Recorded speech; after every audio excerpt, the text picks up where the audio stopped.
sistema de más control de poder. Que verdaderamente cuando uno se encuentra... Los eventos que vamos a realizar conjuntamente con el gobierno... A diferencia de Nicaragua.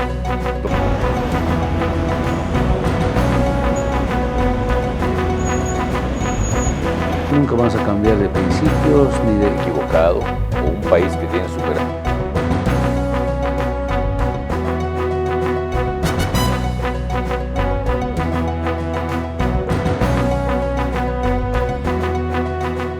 Cordiales saludos a quienes nos siguen por la señal de Gamavisión en el Ecuador y de Mega TV en la Florida. Hoy tenemos en el espacio Fernando Aguayo América al doctor Miguel Hernández. Él es director de maestrías en Derecho Constitucional y Procesal. En el Ecuador hay una crisis de valores en todos los sentidos. En estos momentos vemos cómo aquellos que son acusados de delitos de corrupción inmediatamente se acogen a los procesos abreviados, se declaran culpables, se les reduce las penas, no devuelven un solo dólar y claro, la ciudadanía piensa que es un buen negocio ir 3 años a la cárcel y quedarse con 4, 5 o 6 millones de dólares. Esta es la inquietud que traslado, interpretando fielmente lo que siente la sociedad a un experto en derecho como el doctor Miguel Hernández. Doctor, ¿por qué está sucediendo todo esto? Parecería que es un estímulo a que sigan delinquiendo todos estos corruptos. Mire, doctor, primero gracias por la invitación. El problema tiene sus raíces, una es humana y otra es jurídica. La jurídica es que la Constitución del año 2008 establece 2 principios. El primero es el de mínima intervención penal y el otro es el principio de oportunidad. El de mínima intervención penal, que está reconocido pues en la jurisprudencia interamericana, establece que lo último que corresponde, la última razón, la última ratio es dictar la prisión de una persona. Primero, es decir que lo último que puede suceder es que la gente vaya presa. Y entonces el juez tiene que cumplir esa misión de evitar hasta lo posible que la persona vaya presa, primero. Y segundo, el principio de oportunidad significa que es posible que se renuncie al ejercicio de la acción penal por parte de un fiscal o que iniciado el ejercicio se pueda renunciar si se considera que el tema no es una situación grave. Entonces fíjese usted que la cultura de la prisión es una cultura muy excepcional y es una lucha perdida porque está en la Constitución y en la jurisprudencia interamericana. Y la segunda, la posibilidad de que se renuncia al ejercicio de la acción penal es un tema que está en la Constitución. Entonces, sí, usted dice bien, es que parecería que es un buen negocio el delinquir, enriquecerse, porque a la hora de ahora está unos cuantos añitos dentro. La verdad es que objetivamente es un tema de una reflexión válida la suya porque el panorama es así de duro y triste. Las garantías están claras. En la Constitución es garantista, las leyes son garantistas, pero en cambio los delincuentes no sienten y no piensan cuando de pronto delinquen precisamente traficando con medicinas. Esto significa que muchas personas van a morir porque no recibieron los medicamentos en el momento adecuado. Mire, es absolutamente dispar lo uno y lo otro. No hay consecuencia de lo establecido en la ley con la actitud de los delincuentes. Mire, es que una vez que una persona está acusada, en estos famosos casos de sobreprecios de medicinas, etc., entra al sistema. Y entonces el sistema jurídico está concebido, orientado, tiene un concepto de rector, evitar hasta donde se puede la prisión. Entonces viene la negociación, entre comillas, legítima, donde se pone de acuerdo, reconoce la infracción y se le baja la pena, ostensiblemente. Hemos visto en el periódico que de 5 le llega a bajar a 1, y en el fondo es legítimo porque está cubierto por la Constitución y por la ley. Entonces, sí, el tema es paradójico porque es un muy mal mensaje, pero que está legitimado por la lucha a favor de los derechos humanos y cómo esa lucha se ha reflejado en la legislación. Entonces, usted como ciudadano no puede impugnar lo que ve porque lo que ve está de acuerdo con el sistema jurídico, que establece efectivamente la reducción de la pena cuando usted acepta la infracción. Y es lo que se ve en estos casos famosos. Estoy hablando con un jurista, sí, legalista, un hombre que imparte clases en la universidad, que dirige estas maestrías en la Universidad Católica. Es obvio que desde el punto de vista de la técnica jurídica y el contenido jurídico, usted defienda aquello, pero para la ciudadanía en general, reitero, esto de que se vuelva tan fácil delinquir. Este señor Daniel Mendoza era asambleísta. dirigía la Comisión de Fiscalización, comete los delitos y ahora está muy campante porque sabe que son pocos años los que va a estar en la cárcel. Ese es el reiterado ejemplo que estamos apreciando y por eso digo, ¿qué se puede hacer? Estando en la Constitución, ¿qué se puede hacer para que no haya tantas garantías a favor de delincuentes que no piensan en sus congéneres? Mire, el tema, a ver, en la raíz del problema es una raíz de valores terriblemente triste para la sociedad, porque el tema hay que iniciar en lo inmediato, fortaleciendo la educación moral y cívica, por ejemplo, que se eliminó. Yo soy partidario inclusive que se incluya la cátedra de autoestima, porque ayuda mucho al tema de la violencia contra las mujeres, ¿verdad? Pero lo origen es un tema de valores.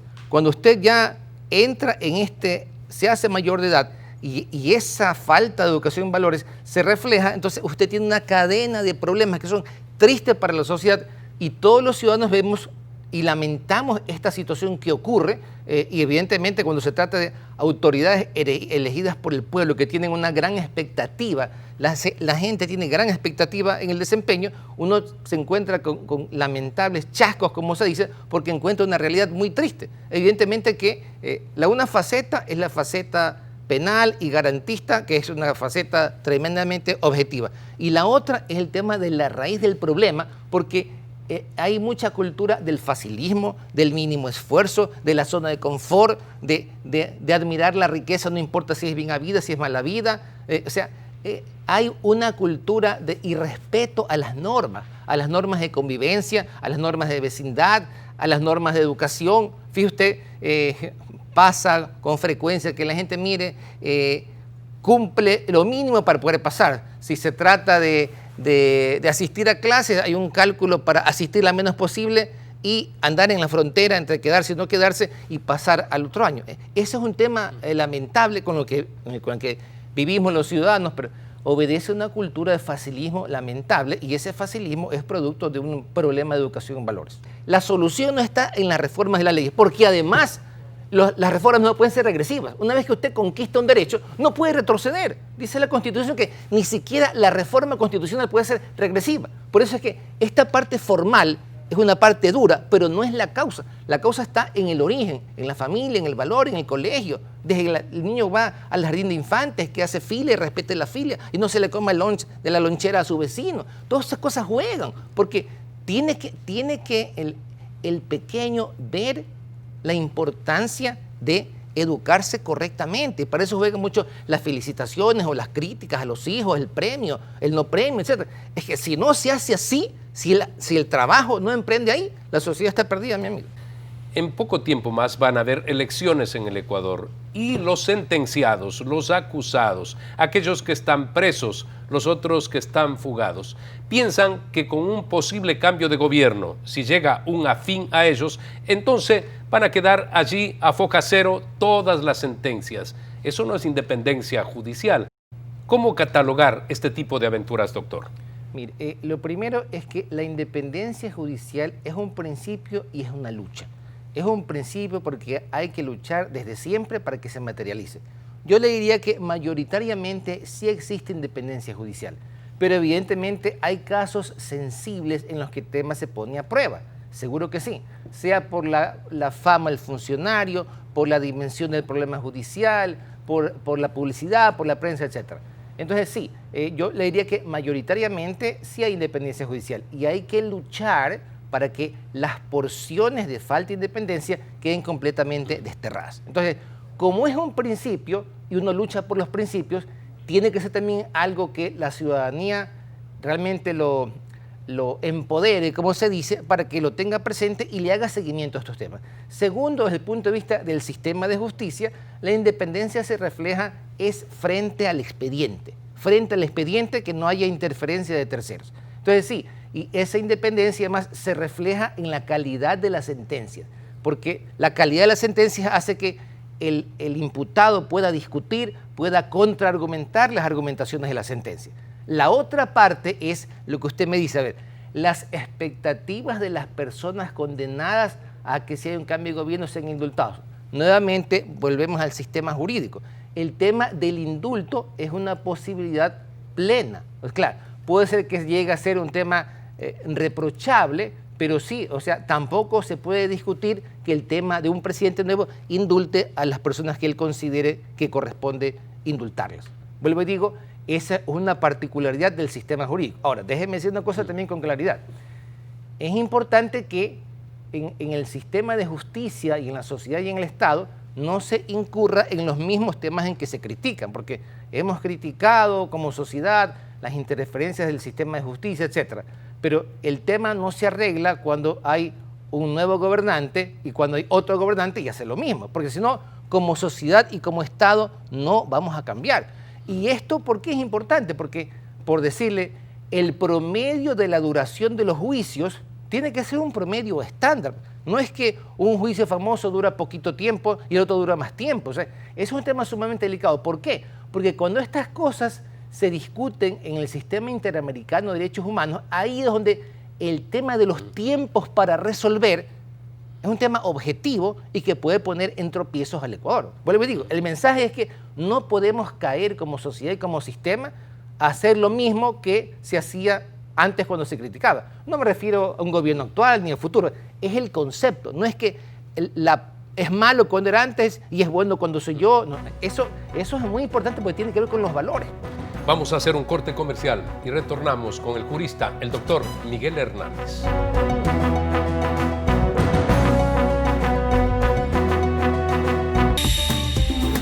Inicio de espacio publicitario.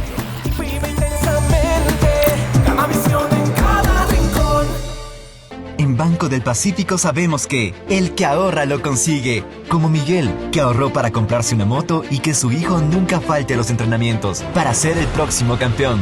Por eso, incrementa $100 mensuales en tu cuenta y podrás ganar una de las 150 tarjetas de regalo. Si acumulas $300 hasta enero de 2021, podrás ser uno de los 40 ganadores de $2,000 cada uno. Banco del Pacífico, innovando desde 1972.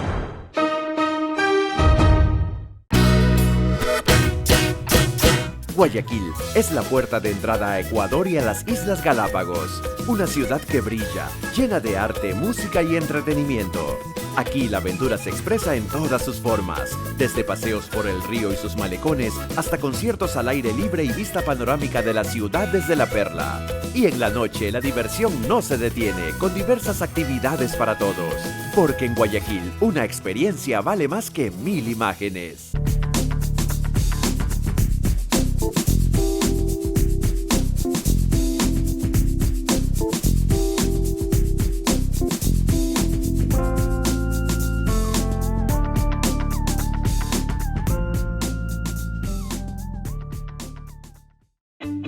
En UTEC, creemos que el futuro está en manos de nuestros estudiantes y agregar valor a sus vidas está en las nuestras. Con una educación práctica y moderna, creando experiencias únicas, formando líderes y sobre todo, que disfruten el camino. Los invito a la UTEC porque el éxito es el resultado de hacer lo que te apasiona. Despierta tu pasión y descubre tu mejor versión. UTEC, poder lograrlo. Fin de espacio publicitario. Vive intensamente, Gamavisión en cada rincón.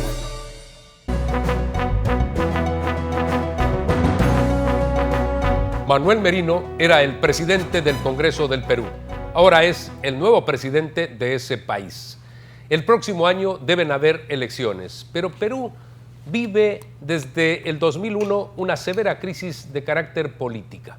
Han caído varios presidentes por temas de corrupción. Están enjuiciados varios, unos presos, otros fugados. Pero ese país va adelante en el ámbito económico, lo que define que el tener políticas de Estado y, por supuesto, objetivos comunes claros puede llevar al desarrollo de la economía, a pesar de estas crisis políticas. Este es el tema que quiero analizar con el doctor Miguel Hernández en este bloque. Déjeme decirle algo que es muy interesante en el caso del Perú.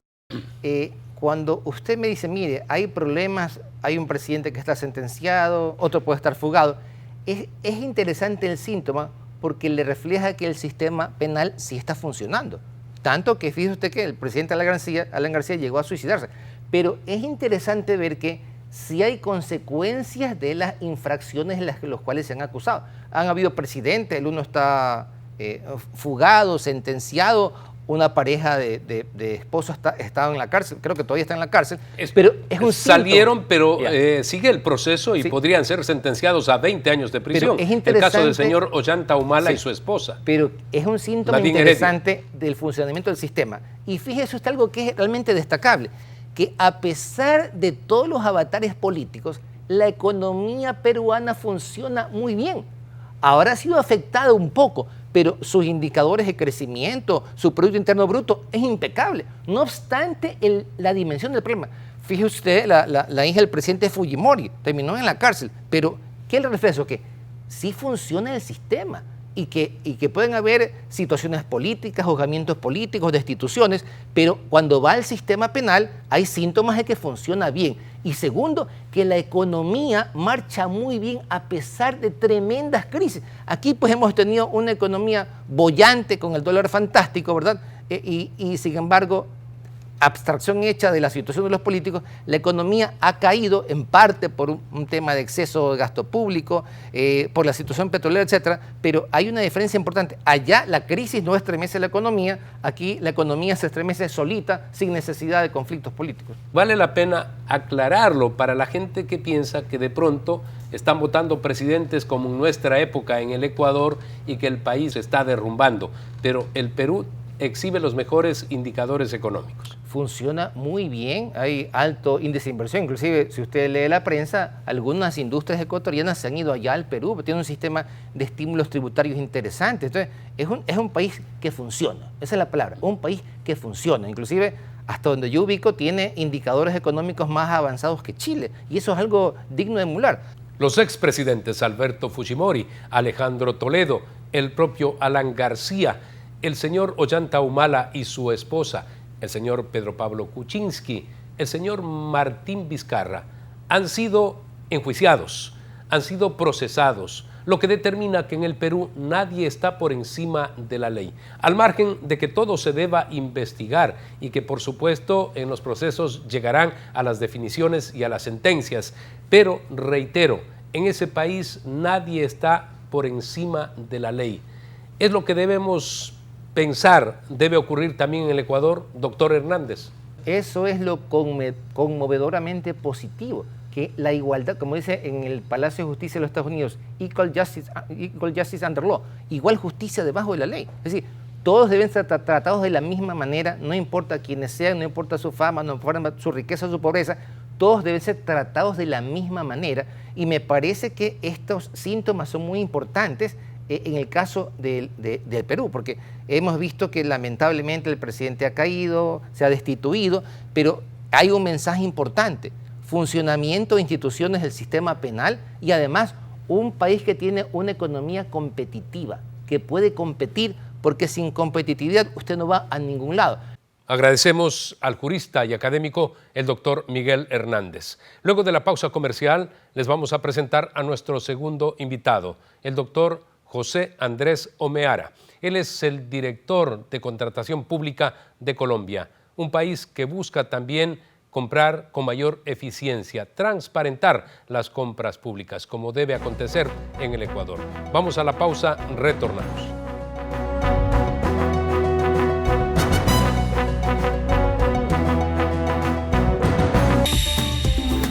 Inicio de espacio publicitario. Vive intensamente, Gamavisión en cada rincón. En Banco del Pacífico sabemos que el que ahorra lo consigue. Como Miguel, que ahorró para comprarse una moto y que su hijo nunca falte a los entrenamientos para ser el próximo campeón. Por eso, incrementa $100 mensuales en tu cuenta y podrás ganar una de las 150 tarjetas de regalo. Si acumulas $300 hasta enero de 2021, podrás ser uno de los 40 ganadores de $2,000 cada uno. Banco del Pacífico, innovando desde 1972.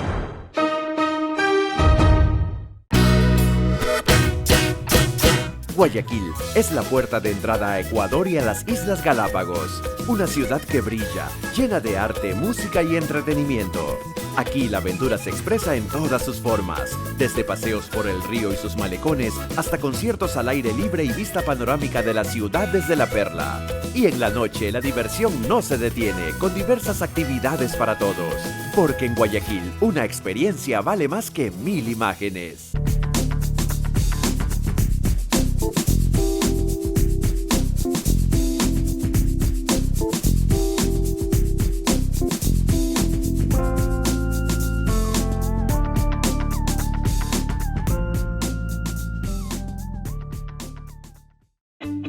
En UTEC, creemos que el futuro está en manos de nuestros estudiantes y agregar valor a sus vidas está en las nuestras. Con una educación práctica y moderna, creando experiencias únicas, formando líderes y sobre todo, que disfruten el camino. Los invito a la UTEC porque el éxito es el resultado de hacer lo que te apasiona. Despierta tu pasión y descubre tu mejor versión. UTEC, poder lograrlo. Fin de espacio publicitario. Vive intensamente, Gamavisión en cada rincón. El doctor José Andrés Omeara es el director de la Agencia de Contratación Pública de Colombia. Buscan transparentar esos procesos y parece que hasta el momento les ha generado muy buenos resultados, lo que significa que debemos transferir esas experiencias hacia el Ecuador. Esta es la entrevista conseguida con el profesional colombiano. Abogado, ¿cuánto influye la legalidad en el objetivo de alcanzar el desarrollo en los países? Bueno, en Colombia, por ejemplo, nos hemos considerado un país bastante santanderista, que fue un prócer de nuestra independencia. Las armas os dieron la independencia, las leyes os darán la libertad. Y es válido que hay que tener un marco normativo importante, pero no podemos tampoco convertirnos en que siempre la solución va a estar en el ordenamiento jurídico. Son varios los contextos institucionales. Yo soy una persona que propende más por instituciones fuertes, control social a la gestión pública, profesionalismo de la administración, y los resultados seguro comienzan a verse. Ese control propio del sistema de pesos y contrapesos de manera adecuada, despolitizada y razonable resulta fundamental para el desarrollo de nuestros países. Esta frase consta precisamente, está inscrita en el edificio del Palacio de Justicia en Bogotá. Así es, sí señor, en el edificio y ha normado del Palacio la de vida de Justicia. los colombianos. En efecto, pues en mi calidad de abogado soy de aquellas personas que critica el exceso normativo que hay en nuestro país, pero de una u otra forma, cuando el principio de legalidad ha tenido que operar para destacar el fortalecimiento institucional y la transparencia de la gestión contractual, ha tenido efectos positivos. Claro, todavía nos encontramos en índices de impunidad importantes, pero cada vez es mayor el control y cada vez creemos las cifras favorecen los resultados de la administración pública. Ustedes tienen un sistema para compras públicas, eliminar todo lo que signifique corrupción. Ustedes con el mismo dinero compran más que los ecuatorianos, porque aparece una cifra, Ecuador uno de los que más gasta en compras públicas, pero probablemente de los que menor cantidad en volumen obtiene y por unitarios también. ¿Qué nos puede explicar al respecto usted? El enfoque de la contratación estatal y las compras públicas debe ser la satisfacción de las necesidades de los habitantes en determinado territorio, con un enfoque de transparencia, eficiencia y optimización de recursos. Cuando contratas con economías de escala, con estudios de mercado serios, cuando la competencia y la competitividad hacen parte de la pluralidad de oferentes, sin duda siempre vas a tener mejores costos y si evitas además de eso a través de una superintendencia que vigile las prácticas colusorias y las sancione, seguro que los costos se van a reducir y la satisfacción de necesidades se va a optimizar. En el Ecuador en los últimos tiempos ha habido corrupción en adquisición, por ejemplo, de medicamentos. Las penas deberían ser las más duras para quienes lucran con el dolor humano y con la vida de las personas.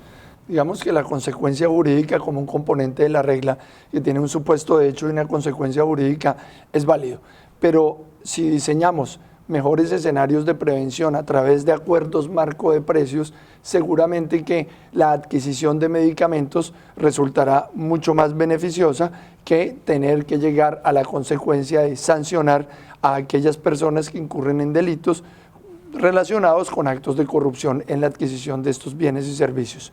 Corrupción tenemos en Latinoamérica, corrupción hay a nivel mundial, pero el control social a la gestión pública, los órganos de control, los diseños institucionales y las nuevas tecnologías están repercutiendo favorablemente para evitar que esto se siga presentando.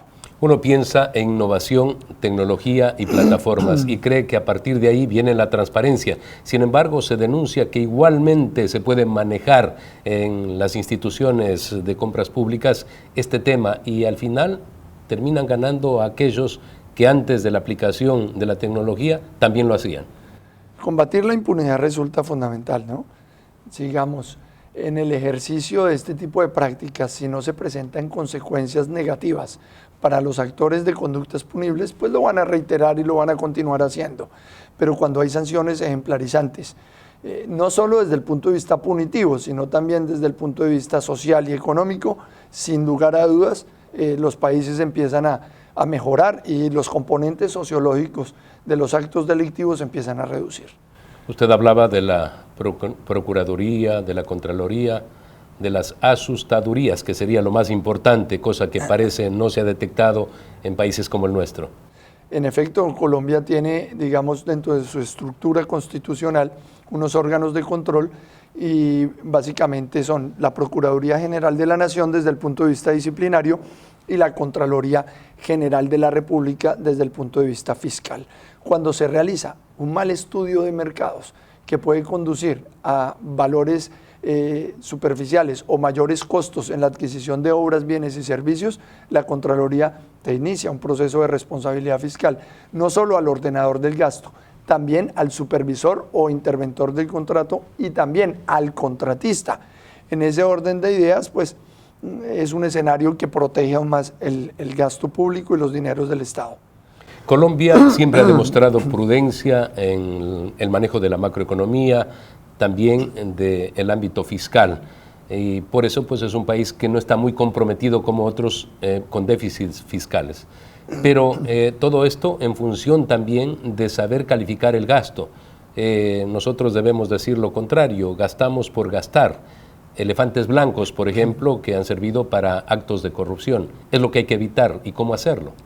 Bueno, básicamente el Estado colombiano incorporó por regla constitucional una protección a la emisión de recursos del Estado con autorizaciones del Ministerio de Hacienda. No hay ley de la República cuando se genere un solo peso de erogación que no deba llevar el visto bueno del Ministerio de Hacienda y Crédito Público. Eso por un lado. Y por otro lado, sin lugar a dudas, digamos que lo relacionado con el ejercicio óptimo de la administración pública para contener conductas que despilfarren recursos del Estado, pues tiene unas consecuencias notorias y notables. Para efectos de evitar los elefantes blancos, el presidente Iván Duque expidió el decreto 342 del 1 de abril de 2019, en donde determinó los documentos o pliegos tipo para las licitaciones de obra pública de infraestructura de transporte. Cuando se va a celebrar contratos de obra, hay unos pliegos o documentos tipo que le aplican a todos y allí los servidores públicos que van a aperturar licitaciones no pueden hacer exigencias o solicitar requisitos habilitantes de manera caprichosa o subjetiva para teledirigir o favorecer a un solo oferente. Esto ha permitido que pasemos de un oferente en el 82% de las licitaciones en el Estado colombiano a tener una pluralidad de oferentes de 33 por cada licitación en el 82%. Se ha revertido totalmente esta proporcionalidad y así se está generando mayor pluralidad de oferentes, mayor competencia y mayor competitividad. Muy amable. A ustedes muchas gracias. Si se trabaja con eficiencia, con ética y transparencia, muchos de esos recursos pueden servir para otras adquisiciones, para superar las deficiencias que tenemos en el Ecuador en la cobertura de servicios fundamentales. Hay que comprar mejor, a menos precio y en mayor cantidad. En el Ecuador, lamentablemente, se gasta mucho y se adquiere poco. Amigos, ustedes tienen una cita la próxima semana en Fernando Aguayo América a través de Gamavisión en el Ecuador y de Mega TV en la Florida.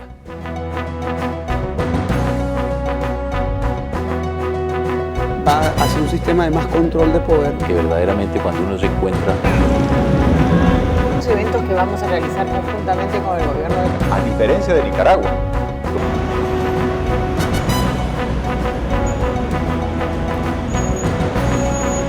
Nunca vamos a cambiar de principios ni de... Equivocado, o un país que tiene super...